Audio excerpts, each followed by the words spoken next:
एक समय की बात है, एक ब्राह्मण दंपत्ति के कोई संतान नहीं थी, जिस कारण वह बेहद दुखी थे।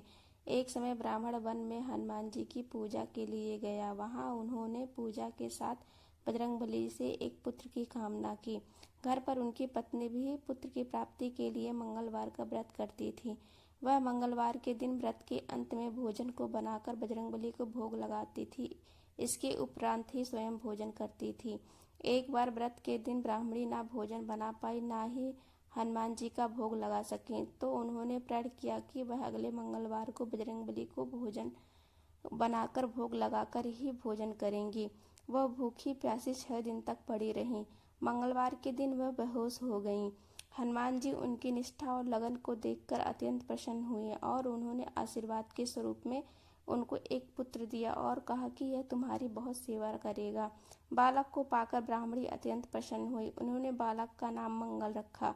कुछ समय उपरांत जब ब्राह्मण घर लौटा तो पूछा कि वह बालक कौन है। पत्नी बोली कि मंगलवार के व्रत से प्रसन्न होकर बजरंगबली ने उन्हें यह बालक दिया है। ब्राह्मण को अपनी पत्नी की बात पर विश्वास नहीं हुआ। एक दिन मौका देखकर ब्राह्मण ने बालक को ले जाकर कुएं में गिरा दिया।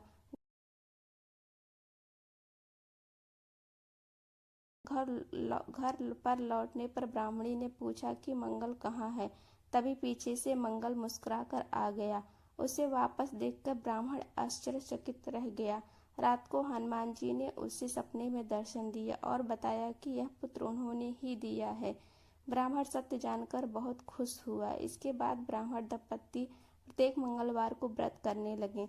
जो मनुष्य व्रत कथा को पढ़ता या सुनता है और नियम से व्रत रखता है, उसे हनुमान जी की कृपा प्राप्त होती है और कष्ट दूर होते हैं, सर्व सुख की प्राप्ति होती है और हनुमान जी के दया का पात्र बनते हैं। श्री हनुमान चालीसा की पूजा आराधना में हनुमान चालीसा, बजरंग बाण और संकट मोचन का पाठ बहुत ही प्रमुख माने जाते हैं। जय श्री राम, जय बजरंग बली।